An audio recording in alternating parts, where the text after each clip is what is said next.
welcome to the week of web. Today is day 3, JavaScript basics. And so, what is JavaScript? JavaScript is a high level programming language. Okay, so this means that JavaScript can add some kind of behavior to your website, right? Yesterday and day before yesterday and yesterday, we have seen what is the use of HTML and CSS, etc. And that was basically for providing colors or to change some things of your website. But now we will actually understand how JavaScript is providing some kind of behavior to your website, right? So JavaScript is one of the most used language in the market these days. Okay, if you see the graph right now, you would see that JavaScript is in one of the most in demand languages, right?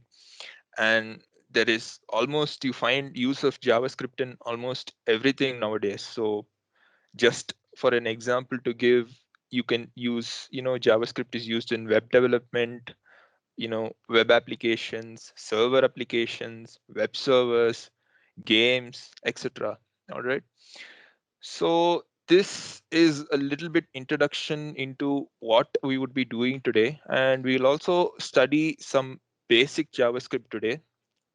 This is one of the most interesting questions that we have always faced. Many people associate Java with JavaScript. It is not at all similar. Java is completely different from JavaScript, and there are way lesser similarities or few similarities than what it is when compared to JavaScript, right? And moving on, we would uh, understand why to learn JavaScript. Now, JavaScript is, one of the top programming languages right now. And as we can see, we can write client-side programming uh, applications or other languages like Python, PHP, etc., which are made for server-side programming. They can't generate client-side unless there is a library. So in all these applications, JavaScript is very important. And yeah, we can start moving to actually what is, you know, today's agenda. We'll start coding in JavaScript right now. So we'll see how to run JavaScript code. Yesterday, we made a to-do list using, we used a lot of CSS and we learned a lot of CSS properties. So in today, what we would do is we will see how to run JavaScript code, right? First of all, I'll be using the VS Code or Visual Studio Code to basically, achieve this, to run the JavaScript. So when you open Visual Studio Code, this jstutorial.html is, as we know, a very basic HTML file, right? And before we start writing HTML files, it is very important for us to basically write the boilerplate. And how do we write the boilerplate is just by specifying HTML, and the autocomplete appears in Visual Studio Code. Once you just click on HTML5, the boilerplate automatically appears. So this is what I want to tell about the boilerplate of HTML when you're creating new HTML files.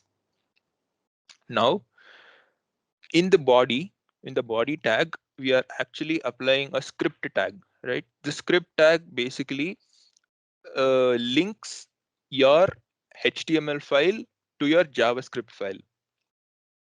And to confirm whether exactly the HTML file has been linked to tutorial.js, what you do is basically hold on control and click on tutorial.js. If it redirects you to the tutorial.js file, you know that both these have been linked. So now I would just copy the path. And before going to that, we will just see what is written on tutorial.js. So in tutorial.js, there is a function called alert, and this function alert basically says hello world, right? And in the HTML files until now, what we have done is we have just included a boilerplate code. Using the title tag, we have just given a title called JavaScript tutorials. And using the h1 tag, we have seen welcome, we have written welcome to JavaScript basic tutorial, and we have basically linked the JavaScript file using a script tag.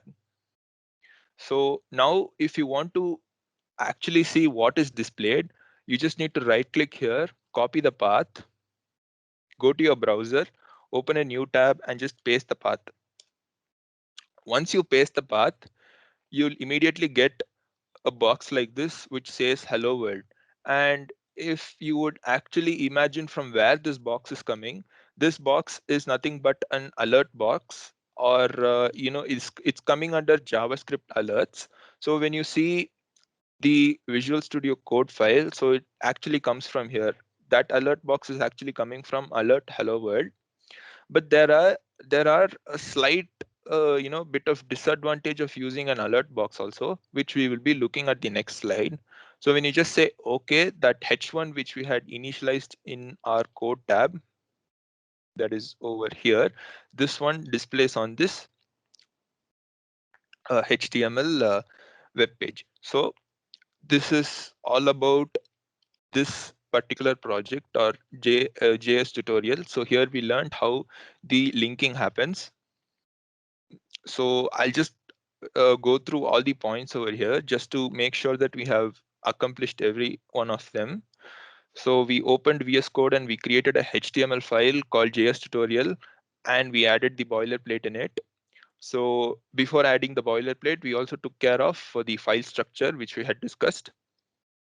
We had given a title, and the title was JavaScript tutorial. Now we created a file called tutorial.js, and we saved the file. We copied the path of the file and we just put it on our browser window. You will be able to observe JavaScript tutorial being displayed on the screen only when you click OK on the alert box. So this is one important point that we need to keep in mind. Okay. Next, moving to JavaScript alerts. Yeah, so last in this tab, what we have seen is we had seen that JavaScript alert box basically displaying, and we had to click OK. So that is the disadvantage of JavaScript alert.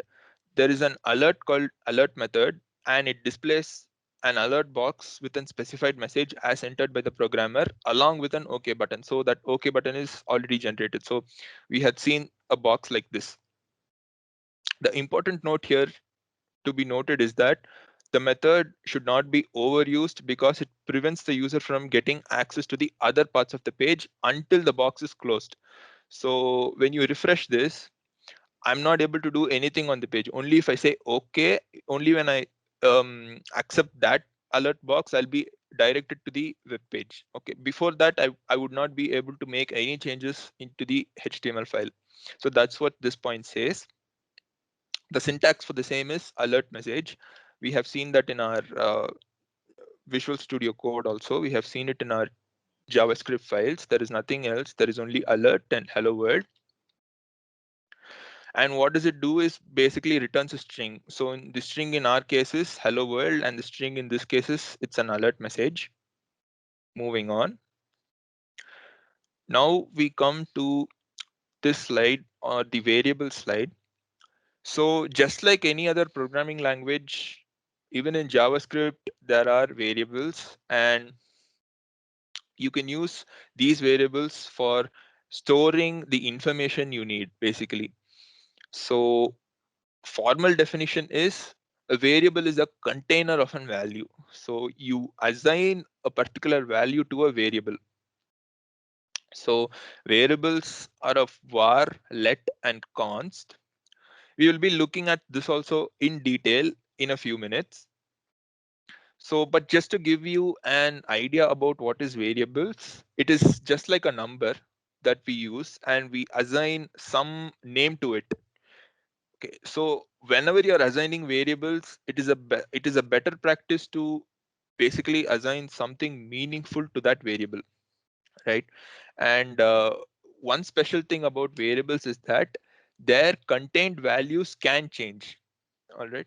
So once you initialize a variable, it's not that it stays. There are ways to change it, but there are even special cases. We will look at those special cases right now. So just to tell the variables, it's var, let, and const. So var is basically globally scoped. So this again brings us to a very simple concept called scoping. That means that if variable is scoped, it basically sees what's the lifetime of that variable. So it can be inside the function, which can be accessed locally only inside that code block, or even it can be accessed outside the code block. So we will get into the actual practical and hands-on programming with this right now. So there is a tab called JavaScript tutorials, and now you are seeing the Chrome developer tools. So if you just ask what is Chrome developer tools, it is just a place where you can edit, where you can test some JavaScript functions. So I'll be walking you through how to get to this Chrome developer tools also. You just need, it's very simple. You just need to open a new tab. You just need to press these three buttons which are at the end, which is at the top right corner. You just need to go to more tools and then open developer tools. Once you open developer tools, you'll mostly be redirected to the console. Actually, you can even type console. In the console also, you can type JavaScript code, but the problem is that every time you type the JavaScript code, you might have to retype it again. So, but when you go to sources, what happens is that it's this sources already gives you like a file kind of structure, which is basically seen in Visual Studio Code. Here you can type your commands and you can even execute your commands. Over there, you just need to keep on holding shift and enter to go to the next line. So we'll start programming. So this is the first snippet we have. We'll go through all the snippets. So we have covered all the snippets in all these different snippets. We have covered all the cases. So in the first case, when you see var name is equal to Rakshit and var name is equal to hello beautiful world.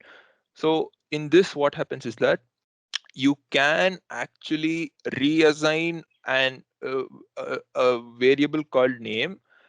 This is first initialized in second line, and you can redo it again on the third line. So with var, this is possible. This is one of the very important questions in interview. When you see, they would ask you what is the difference between var, let, const. So we will look at this in a very detailed way by executing all the code snippets which are present here. So I just uncommented that block of code. I just saved it, and now you can run it by just pressing Control plus Enter or just the play button. So when you press the play button, as you can see, Hello Beautiful World has been displayed over here. So that is about the first code snippet.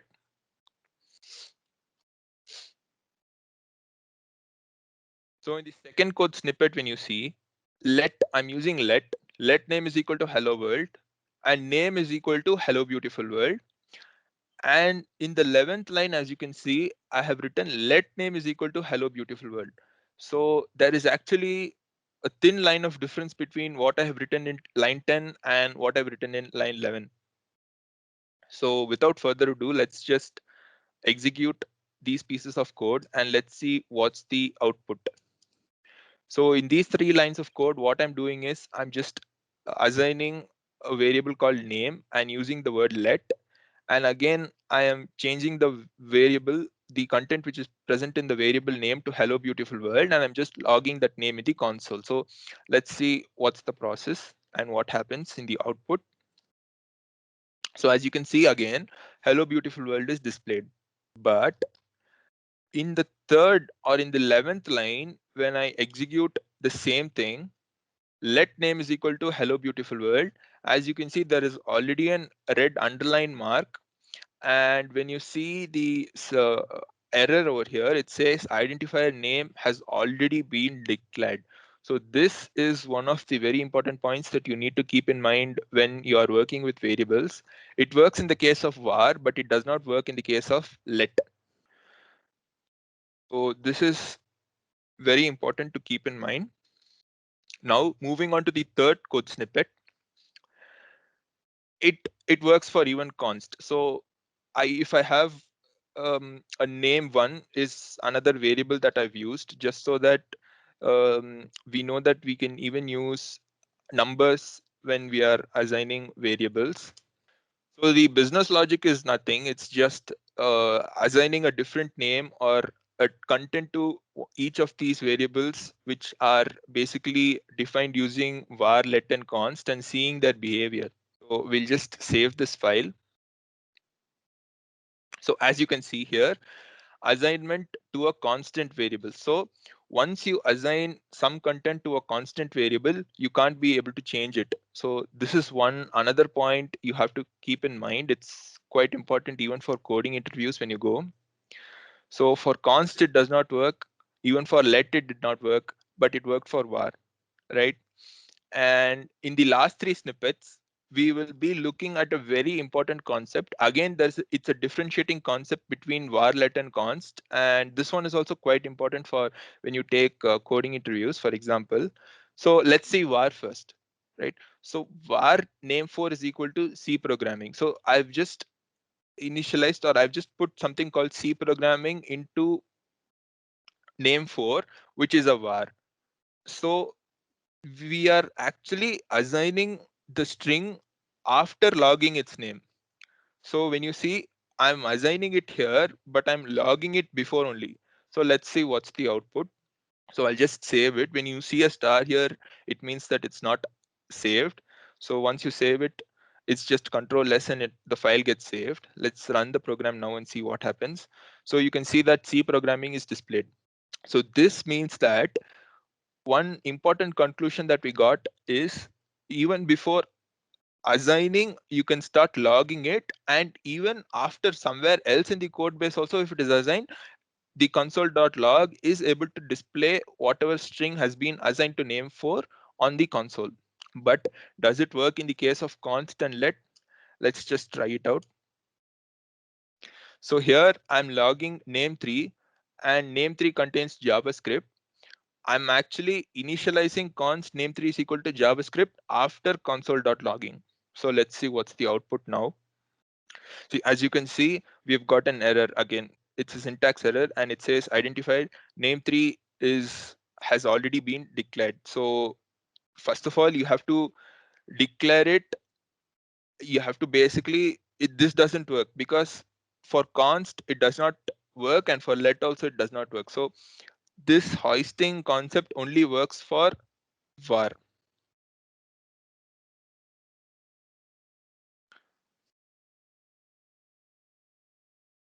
So when you take this snippet of code, for example, and you just save the file, you just refresh it, and now we have a clear console. We'll just use the clear console so that we can grab the output even more better. And when you run it, so again, we get an error called name2 is not defined. So if you're trying to log, what it's basically saying is you're trying to log something which is not already defined. You have only defined it in line 27. If you had defined it in line 25, then you could log it. So that's a very important concept that we need to know about hoisting. And this is the hoisting concept. So in these three snippets, we saw what is hoisting concept. And these three snippets, we saw the difference between var, let, and const. How the declarations change and which one can be redeclared and which one cannot be redeclared, we have seen. So just to wrap up this section, var name is equal to Rakshit and var name is equal to hello beautiful world. When you console log it, this one works. Let name is equal to hello world. name is equal to hello beautiful world. Now you can actually reassign it, but let name is equal to hello beautiful world. This does not apply. This will not work. In the third code snippet, we have a const name is equal to hello world, name one is equal to hello beautiful world. So this one also will not work, because once a constant has been initialized, you can't reinitialize it to a different value. And these three, we have seen that only for var, even without defining it, you can log it only with var. That's only possible with var. It's not possible in the case of let, and it's not possible in the case of const. So this is all about variables. So in the next slide, I've just shown all that function scope and redefinability and block scope, which we have just discussed in this JavaScript file. Moving on, now we move to data types. So just like in other programming languages, even in JavaScript also, we have data types. We have string type, we have number type, we have Boolean type, we have null type, undefined, and we have object type. So here, object type is quite important when you consider it for JavaScript. Boolean and strings and numbers is pretty much there even in Java. We'll take a look about data types right now. So in this data types.js file, we'll start with the easiest. So we'll go with Boolean. So Boolean is nothing but true or false. Either a variable can have true or either a variable can have false. You might have come across in few of your electronic subjects like 1 or a 0. So it's basically that concept. It's either a 1 or it's a 0. So I'll just explain what happens in this code snippet. So in this code snippet, it's fairly easy to understand what's happening. So if you declare a variable I and keep it as false, set it as false, in the if condition, it basically searches for the true condition. If the condition inside this curly bracket of if is true, what happens is it goes and logs the truth value. If it is false, it would log the false value. So let's just see that in action right now. So there was a star here, so I just saved it and now it's saved. So we have seen what this code snippet does. And when you run it, as we expected, the output here is false value. This means that the uh, the value which is inside this curly braces of this if statement is false. So if it is false, it goes to the else statement. If it is true, it goes to the truth statement, and it prints the console log truth value. On the console, this is the console. Log is nothing but writing. So you're just telling it to log whatever string you want it on the console here. So going to the next snippet, what we have is, and if you are wondering what is this is just multi-line of comments. This is just a way to comment in JavaScript. If you don't want a particular piece of code to be run again and again when you're pressing the control and enter button, you just do something called as multi-line comments, and you, as soon as you comment it, you might have observed that everything becomes green. So it just means that when you are executing this particular file, please do not include this code also. So just for the demonstration purpose, I have commented the code over here. So now we'll be looking at null data type. Null data type is fairly easy to understand. It just means, so at times you might basically declare a var n equal to null, and you, actually what happens here is when you try to console log n into 32, just the number 0 displays. So let's just see that in action. So as we have rightly guessed, 0 is the answer. So undefined is also quite similar. So var I1. So in all the previous examples, if there was a variable, we have given it some value to this variable. But here, if you see, we have not at all given any kind of value to this variable. It is just like that defined. It's not given any value. So if basically any variable is not given any value, let's just see what happens. We'll just save this file and we'll run it to see what happens. NaN is output on the console. NaN means it's just not defined or undefined. Only when you define something to the variable, you will be able to perform some mathematical operations on the variable, right? So here it just means that nothing has been given to this I1, so nothing is displayed, just NaN is displayed. Now number is a data type. It's fairly easy to understand. So there are two variables, I2 and I3, and I'm assigning just numbers to it, and I'm just logging it, and I'm just uh, retrieving the sum, that is I2 plus I3. I think it's fairly easy to understand. 10 would be the output. So as we guessed, 10 is only the output. Strings, again, strings is also quite similar to the other programming languages. You just basically declare a variable and you just assign a string to it, and you just console log it. Like in just for example, you take Python. Also, it's kind of similar. The syntax is kind of similar, but the languages or the lines that we write is different. There we just write print, and the whatever name we want to print, we can just write that. Here it's just console log. This is also fairly simple. It's just print a string. So I've written main name, so I'll just keep it as my name. So this is fairly simple. And objects. So this is one important data type. When you consider object, it's like Java, right? Whenever you have a class in Java, for that class, if you want to keep on reusing that particular class, you basically have an object. You create an object for that class, and you call the class's methods again and again if you want to you reuse the methods which are present in a particular class. So this is about that. So you can create an object called my bike, and this my bike is a new object, and in this object we can give it some attributes, right, like make and manufacture. So these are some of the attributes that we can assign to this new object that we have created. So my bike.make is hero and my bike.manufacture is on the year of 2021. So this is just an example. So in this object there are two attributes to this object, which are make and manufacture.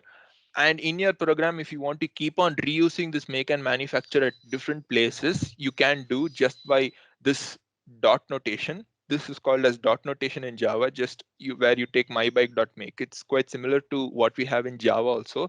In JavaScript also, it's the same. So here also you're using the dot notation in order to basically access some kind of variables there. So this is also fairly simple. So I wanted to log the manufacturing year of this bike, and we have found that to be 2021 in this case. So this is all about data types in JavaScript. Moving on. So I'm just adding multi-line of comments, because if I remove the comments, then all the code is executed, and sometimes we might get confused about what to see in the console. So that's the reason it's commented. Now moving to conditionals. This conditionals is fairly a simple concept to understand, and this conditionals is also sometimes asked in the interview rounds. So this conditional, what happens is that basically you're testing whether a particular value is equal to the other value. So you have two values at hand and you want to compare these two values. So for comparing these two values, you're using something called as conditionals, right? So when you go to the Chrome developer tools, and when you go to conditionals.js, so here if you see, there is a subtle difference between code snippet 1 and code snippet 2. If you observe carefully, in code snippet 1 we have double equals, and in code snippet 2 we have triple equals. So there is a small line of difference between what double equal to does and what the triple equal to does. So let's see that also in action.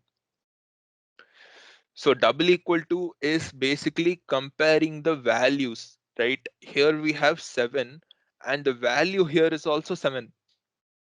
So if the values are equal, then true is printed. If the values are not equal, then false is printed. So when you just save this conditional file and we are just saying it not to execute this part, so now you get true, which is printed on the console. That means that 7 is 7. Of course, the value which is 7 is equal to the value which is mentioned here, that is 7. So this is the use of double equal to. This is also quite important. They may ask in some coding interview what is the difference between double equal to and triple equal to, and explain it with an example. So this is the fundamental example that uh, which clearly helps us differentiate between double equal to and triple equal to.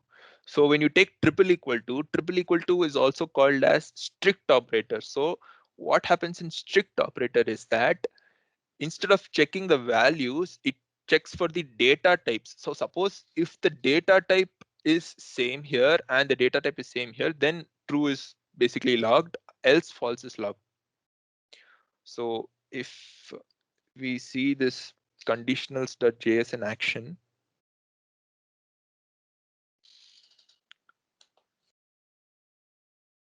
see, as you can see, false is logged on the console. This means that we are not comparing whether the value 7 is equal to this value 7 or not. That condition is not checked over here. What is checked is if the triple equal to is here. So it's the strict operator, strict comparison operator. So it checks for the data type. If the data type is if the data type of this object, or if this variable and this variable were the same on both the sides of the triple equal to sign, then true is basically inside this round brackets of the if statement. Else false comes. Once false comes, then it goes to the else statement. So this is all about the difference between double equal to and triple equal to. So just wrapping up on conditionals.js, we saw what is triple equal to, we saw what is double equal to. Double equal to basically compares the value. Once the value is same, that is 7 and 7 are actually the same numbers, so true is printed. Else here in this case what happens is that since it is a strict comparator, false is printed. Moving on, and other logical operators and the nested if else ladder. So this nested if else ladder is quite easy to understand. It's just like any other programming language. If else if ladder. So a very good question that we can practice on is and f else if ladder is the ranking system, right? So if a student gets marks between 91 to 100, he is under O, and then A plus, and then A. So at that kind of cases, if else if ladder comes into play, that is very simple also to understand, and quite similar to the other programming languages also. So I'll just move on. So now we are moving on to loops. So again, here on this PPT, we are going to basically discuss about for loop and while loop. And for loop and while loop is also pretty similar to other programming languages like C or Java when you take it for example. So when you just go to the loop start statement, you have a var, and that var is basically I. So we are using a for loop over here. You're initializing the for loop and we are giving the value of I to 0, and we are keeping a higher boundary. So we are having a lower boundary, we are having a higher boundary, and here what happens is that we are giving how it has to add or how it has to proceed further on the loop. So here only +1 happens, so I plus plus, and every time console.log I is printed. We'll probably just see it running on the JavaScript console. So I've just saved this loop.js file, and when we run the snippet, we can see that 0 to 9 is being printed. So this is about for loops. And while loop is also quite simple. It's just like the other programming languages also. We have seen C, we have seen Java, we have I'm sure everyone must have some experience in coding in Java and C. So this snippet is actually the same as when you compare it to Java or C. And the only difference here is we are using something called var. Probably in C, we'll not use var. We'll probably use int k is equal to 0. That's the only difference. So while k less than 10, so this is the lower boundary. So we are initializing k with some value. If we don't initialize k, then uninitialized error comes. So we have to make sure that k is actually assigned to some value while k less than 10. So it keeps on iterating until 10, and every time it keeps iterating, console log, the same output is basically written on the console. And it is very important to mention k++ also. If you don't mention k++, what happens is that it goes on an infinite loop. Every time k would be only 0, there wouldn't be any increment taking place. And if there is no increment taking place, then if 0 is less than 10, the condition is true every time it enters the while loop, and it keeps printing the same thing. So we don't want that one to happen. So we write k++ over here. This is also very simple to understand. 0 to 9 should be printed, and as we guessed, 0 to 9 is printed on the console. And this is also very simple to understand. So just I'll wrap up with the loop.js file. So we saw for loop and we saw while loop over here. For loop is basically, here we are giving the lower boundary, here we are giving the upper boundary, and we are also specifying what it has to happen in each of these steps.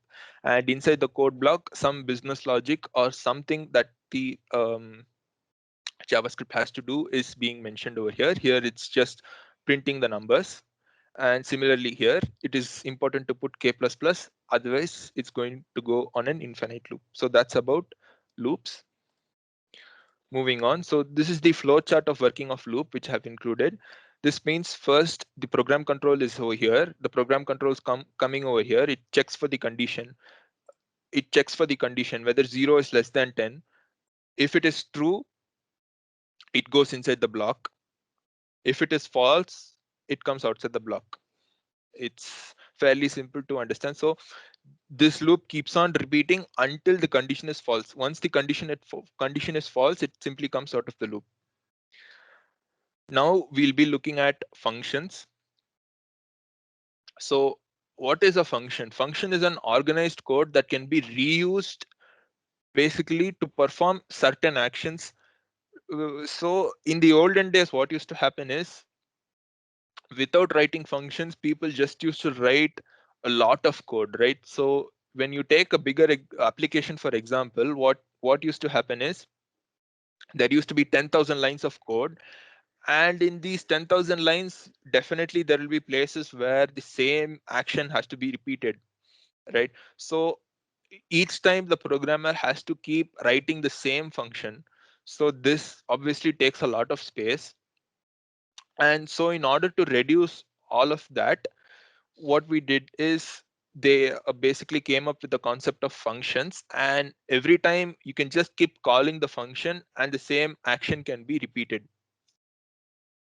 So in ES6, they came up with something called as an arrow function. So this arrow function is a very important tool that we would use for basically giving a better readability and faster development. So the way we used to write functions in Java is quite old. Now we are using JavaScript, and in JavaScript, we are again using arrow functions.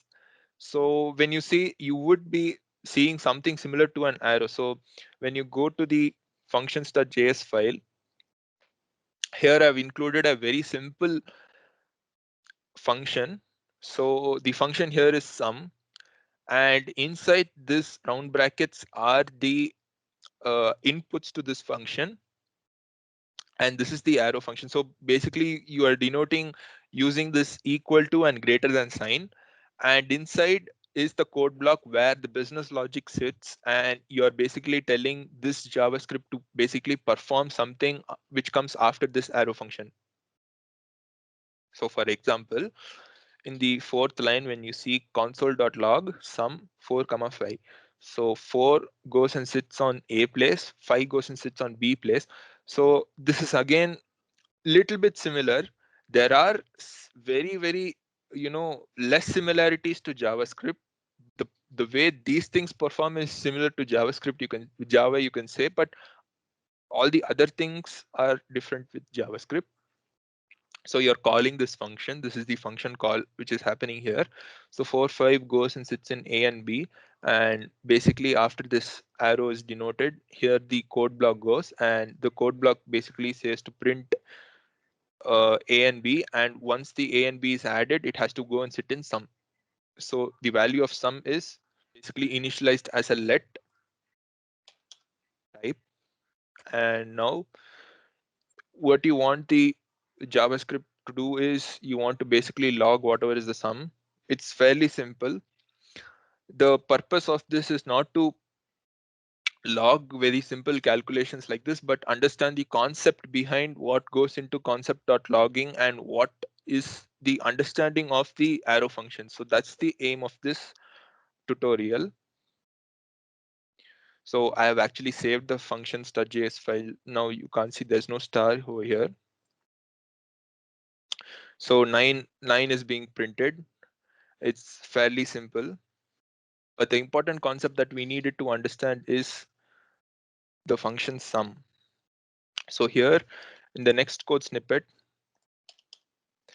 this is slightly different. So here in this function, what happens is that this way of writing function is a slightly dynamic way of writing functions, right? So it is much easier to write functions like this than, you know, in olden days when you used to go to the Java console, you used to create a file .java, then you used to initialize some number to that age, and then you have to use multiple if else ladders. Otherwise you might have to use switch ladders, and you might have to compile them like that. That used to be fairly bigger process to do, but in JavaScript it is quite simple. So I'll just run you through this code. So let voting is equal to age greater than or equal to 18. So here the comparison happens whether it sees whether the value of age is greater or equal to 18.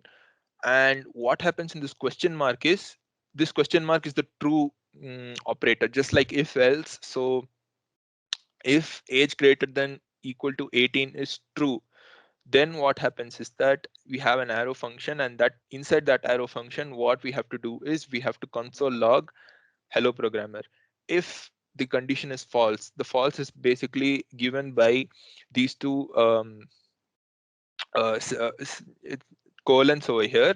So this colon basically tells the false statement, and if it is false, what happens is that it goes to this arrow function and console.log you are not eligible to vote prints. So only if you're greater than 18, you are eligible to vote.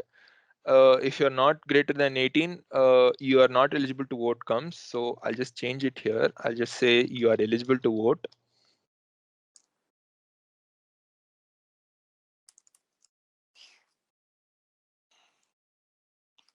So what happens is that if you're greater than 18, you are eligible to vote. This is the truth statement which follows in this arrow function. And in this arrow function, it says you're not eligible to vote.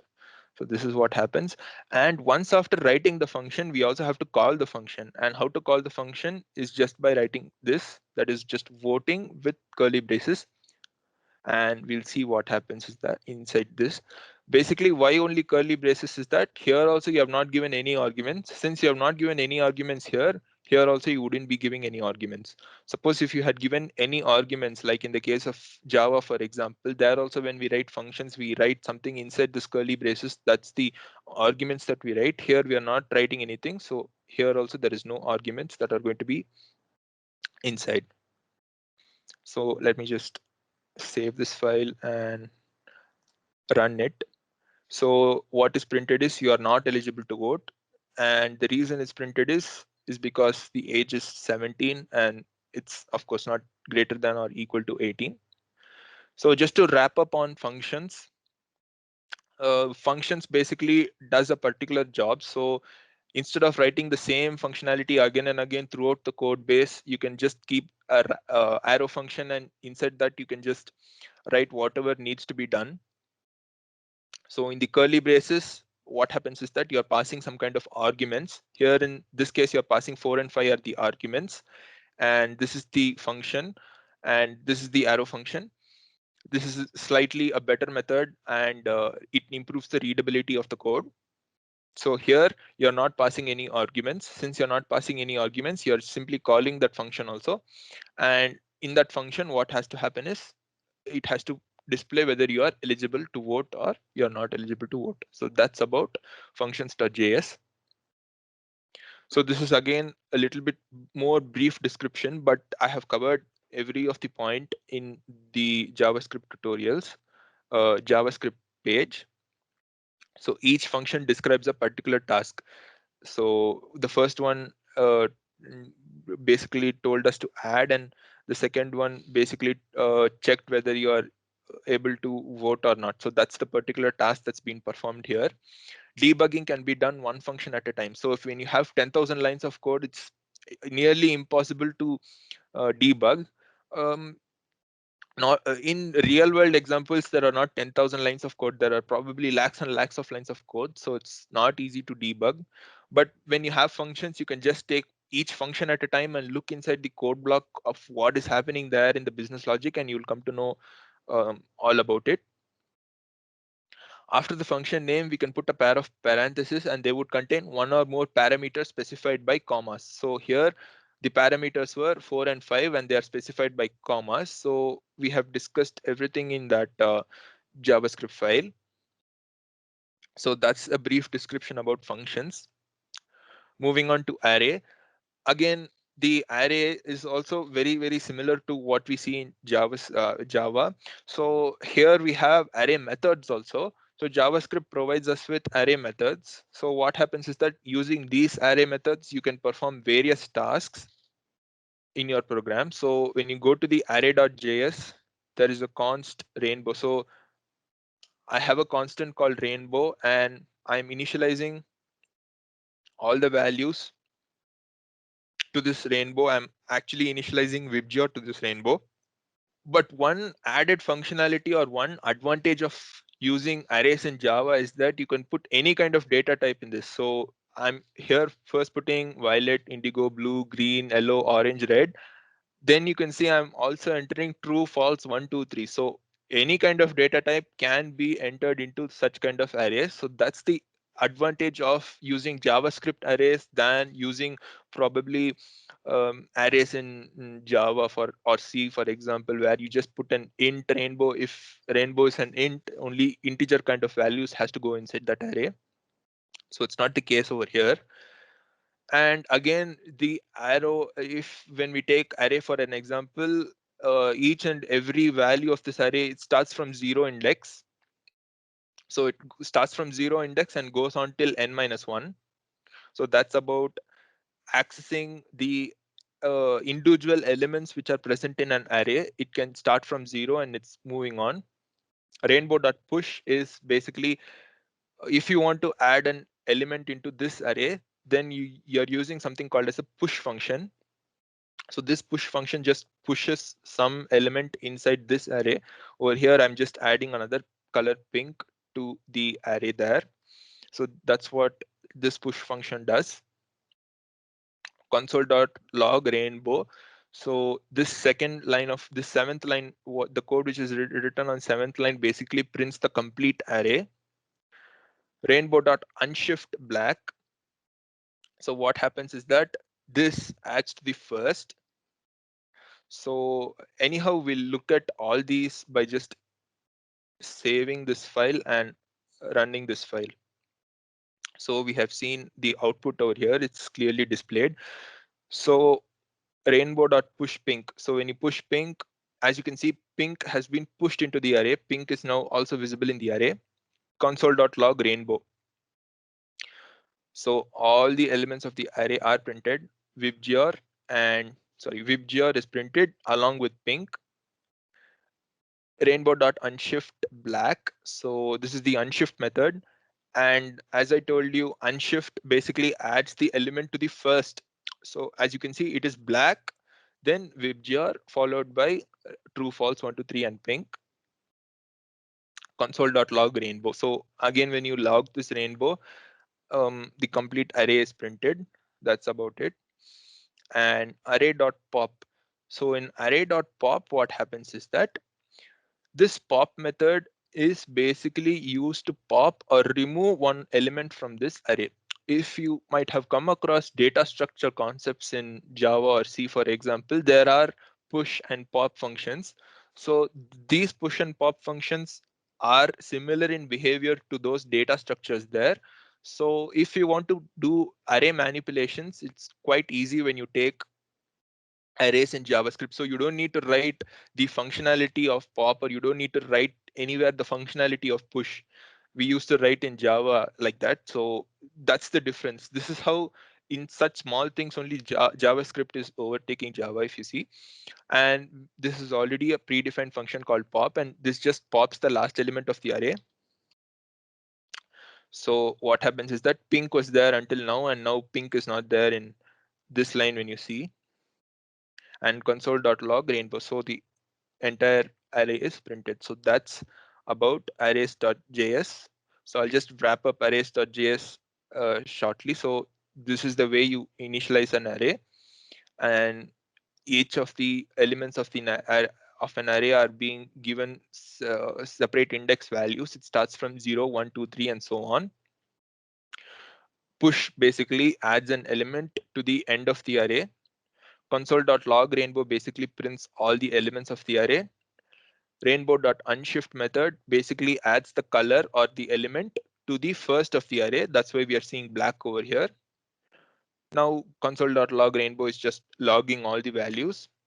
Rainbow.pop is where pop is already a predefined function, and it pops out the last element, and pink is popped in this case. So this is about arrays. Moving on. Now we come across this concept is very interesting. This is called object literals. So in object literals, what happens is that you are basically initializing key value pairs to such kind of objects. So object literals. So this key value pair is a very, very important concept when you take into consideration while building huge applications with JavaScript, for example. Uh, as you know, there are quite a few JavaScript frameworks. For example, I'll just theoretically touch on those points. So there are many JavaScript frameworks which are present, and some of the frameworks include React.js or AngularJS, for example. And when you're working with such kind of technologies in your local desktop, as we saw, you are basically going to initialize such kind of file structures, as we have seen in yesterday's tutorial also, and today's tutorial also. We have seen that static elements go under the public file, right? So similarly, when you're working with such technologies like React or Gatsby or Angular, for example, these are JavaScript frameworks. Once you have a good hold of JavaScript, I would highly recommend you to check out all the different frameworks of JavaScript. It is really interesting to build huge web applications. So here what happens is that this key value pair concept is a very important concept here. So when you are actually initializing a new React project, for example, what happens is in your new React project, I'll just introduce you to one command here, which is create React app, right? So in this create React app, what happens is that it automatically downloads a few packages, and it sets up a file structure as we have discussed over here. And also there is a file in your project when you see it's called package.json. So when you click the package.json, I know it when you look at it, it looks really confusing. It used to be confusing for me too, but we can actually understand it in much more detail, and it's a very simple concept also to understand. So when you go to the slide, you can see that they are actually key value pairs which is being mentioned. So what is this key and value is there in the next point. Many key value pairs are defined under one variable, and a good way of understanding this is by taking a look at package.json for an example. So when you look at this package.json, the things which are written in light blue, right? They are the keys, and the things in orange, as you can see, are the values. So each key is given each value. You don't need to know more about the key and value in detail, but this is just an overview of what happens. So as you know, there is Google, Firebase. If you are incorporating Firebase into your project, you can just install that Firebase package and it will be incorporated on your package. Here is a JavaScript framework called React. Here is a JavaScript framework .react DOM. So when you're installing React, all these packages are installed. We do not need to know more about the particular details of all that. That is slightly out of scope for this presentation, but here we are understanding the value importance of key value pairs very easily. So when you have key value pairs, the readability suddenly becomes much more bigger, easier to read. And also for such, for example, when you take Firebase for example, you can read the version also quite easily. So this is the importance of key value pairs. So key value pairs is a very interesting topic. So this comes into picture when you're either building, as I told before some time, that you can create huge web applications using this um, key value pairs. And also the other advantage is that if you are working with um, say a database like MongoDB, right? So I'll just introduce you, give you a short introduction about that. We are not going to go into the technical details of those, but there also the data in MongoDB database is stored in the form of documents. So what happens is that in these documents, again, when you are inputting data into a database, in MySQL and other databases, what we used to do is we used to write some statements like select this or add or insert into statements we used to write. But here, when you are passing data to the MongoDB shell, what happens is that you are passing it via key value pairs. So this is the importance of key value pairs. So using these object literals, you can assign key value pairs, and you can basically this would help in basically communicating with the backend and front end. As we know, the database, from the database only some kind of information is taken and basically input into the front end so that some kind of changes takes place, and it is overall serving the purpose of the application. So this is about key value pairs. So I'll just recap the whole thing. So we have something called as object literals, and they are basically key value pairs. So when you create a new project like in React or using some other framework, here the one in blue is the key, and the one in orange, or even in this case true Boolean, is also the values which is stored. It's very useful when you're working with frameworks or any kind of database like MongoDB. So this is about object literals. And finally, we go through some of the higher order array methods.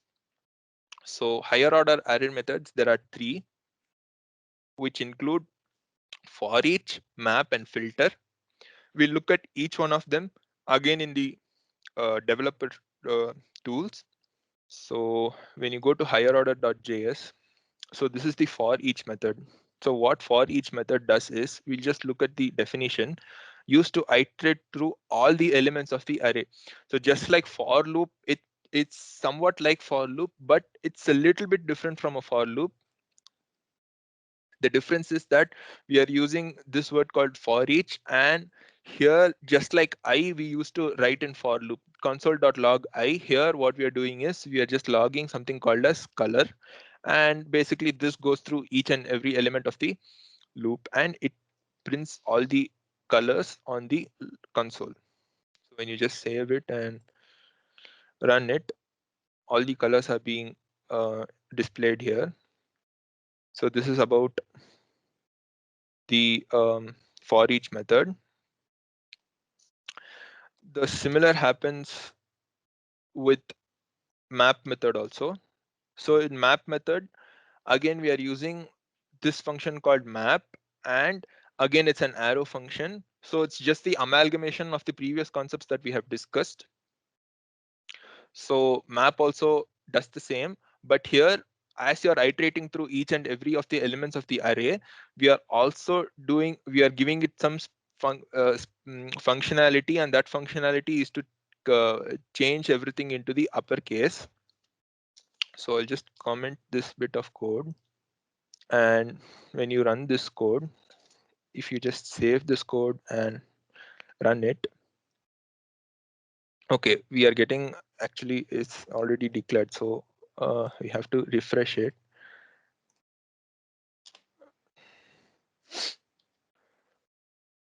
Yeah. So as you can see now, that was just an error. So basically I had redeclared it. So when I was basically backspacing those comments, it happened, but now it's working. So it basically uppercases each and every value of this array. So that's what this map method does. And what it's doing here is that, so it's basically given into an arrow function, and each of the values which is present inside the arrays changed into the uppercase. So I'll just comment this code. And now we'll just look at filter method. First, we'll look at what filter method does and what's the use of filter method here in this presentation. So filter method, as the name suggests, it is used to return the elements of the array that satisfy a certain condition. So we have a huge array, and in this case, we don't have such a huge array. We just have WebGR, but in practical applications, you might have cases where you have huger arrays, and you are just iterating through the loop, again using a arrow function, which we have learned in some of the slides before. And in this function, what you're doing is, in this arrow function, you're trying to return all the values of the array that includes the character E. So wherever E is present in each one of the array elements, you want to basically retrieve those elements which are present in the array. So let's just save this file, and when you click play button, so as you can see on the console, all the values which have E, right? Violet has E here, blue E, and wherever whichever elements in this array has the value E, that value is basically taken from this array and it is outputted on this console window. So I'll just wrap up higher order functions. So in higher order functions, what happens is that we have three methods in higher order array methods. One is for each, other one is map, and other one is the filter.